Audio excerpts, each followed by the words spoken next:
Pagi-pagi dapat pertanyaan yang diajukan ke saya, bagaimana mendapatkan kembali Timur Timur balik masuk dalam payung Indonesia? Oke, saya senang pertanyaan seperti ini. Pasti saya jawab dan urai, tapi nggak ada niatan mau pamer dengan penguasa sekarang dengan mengatakan tuh saya punya grand plan. Kamu ada nggak? Yang pasti akan dijawab olehnya, kamu boleh-boleh aja punya grand plan, tapi nggak ada rakyat yang percaya Sontoloyo. Rakyat tetap pilih saya, itu artinya saya lebih benar. Ya nggak apa-apa juga sih, namanya juga orang punya pengaruh dan dapat mandat rakyat. Sementara saya kan pemimpi, boro-boro dapat kepercayaan, peluang aja nggak ada. Begini cara ambil Timur Timur kembali, pastinya tidak pakai jalur hard power seperti yang dilakukan Australia dengan mengatasnamakan UNAMED di PBB dulu, pancing dengan konflik horizontal, masuk peacekeeping, lalu diadakan referendum, mau lepas dari Indonesia atau masih mau bergabung dengan Indonesia. Hasilnya 70% ingin lepas dari Indonesia, lalu berdirilah negara Timor Leste. Itu peran Australia gede banget, 80% barangkali. Bos UNAMED namanya Robert Kingsley sekarang jadi penasihat pertahanan Perdana Menteri Australia,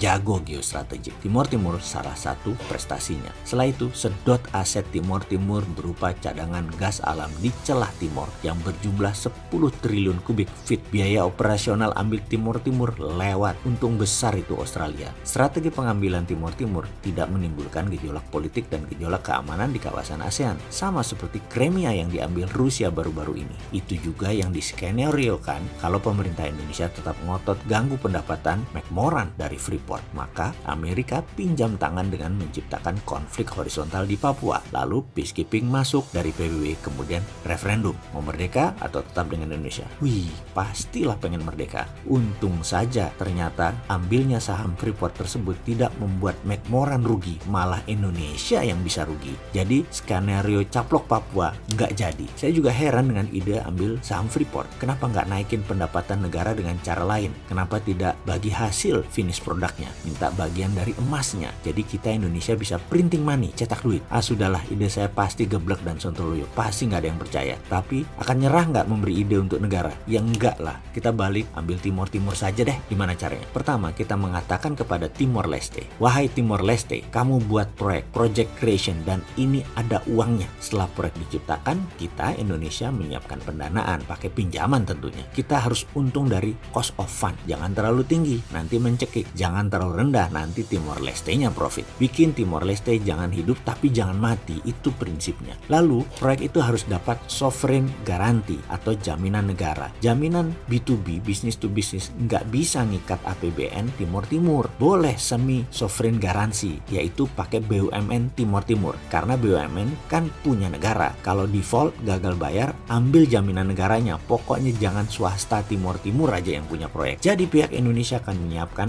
pinjaman, permesinan, tenaga kerja, konstruksi, operation, dan maintenance. Pastikan profit harus pihak Indonesia dulu yang ambil. Proyek harus di stretch, ditarik panjang, harus multi-year, bikin sampai 20 tahun kalau perlu pengembaliannya. Jangan 5 tahun balik modal, supaya Timor Timur kekunci terus. Jadi begitu proyek jalan, maka Timor Leste akan mulai kita ambil uangnya. Pertama, bunga pinjaman, kedua, pokok pinjaman, ketiga, profitnya, keempat, biaya rutin perbaikan dan pemeliharaan, kelima, tenaga kerja operasionalnya, keenam, jangan lupa asuransinya, harus asuransi Indonesia. Pokoknya sampai residual derivatif, barang sisa kecil-kecil, ambilin semua. Timor Timur pokoknya hanya pemanfaatan jalanannya saja. Misalnya dengan pembangunan jalan tol, industri di sana seperti pariwisata maju, nggak apa-apa. Pokoknya jangan di proyek yang kita bangun mereka dapat untungnya. Kita tahu bahwa membangun infrastruktur lama hasilnya, dan itu penting. Timor Timur harus bangun sarana dulu kira-kira 4-5 tahun jalan, kita nikmatinlah 5 tahun awal setelah itu. Juga ketika sudah jalan kita lebih menikmati lagi. Tapi kalau tidak jalan atau proyek itu merugi, ini enak, kita ambil. Enaknya karena kita sudah balik modal dalam 5 tahun. Proyek dibikin nyicil multi-year sampai 20 tahun kalau perlu Timor Timur nyicilnya. Project creation tersebut kita idekan terus-menerus ke Timor Timur sebanyak-banyaknya sampai yang nggak perlu-perlu. Seperti punya 2 bandara internasional, bangun terminal, bangun 3 pelabuhan, bangun jembatan ke daerah yang sepi penduduk kalau perlu, pindahin ibu kota juga kalau perlu, bawa pejabatnya, lihat LRT dan MRT di Indonesia biar terpukau, lihatkan pabrik penghasil gerbong kereta kita, buatkan rel kereta keliling Timor Leste, semua dibangun aja. Dan itu versi pertama untuk pasang kaki. Ada versi kedua membuat lebih cepat lagi kuku Indonesia menancap di Timor Timur, lebih dahsyat lagi strategi. Minat untuk tahu? Sebenarnya nggak usah dikasih tahu sih, pasti tahu. Kita coba merenung apa yang terjadi di Indonesia.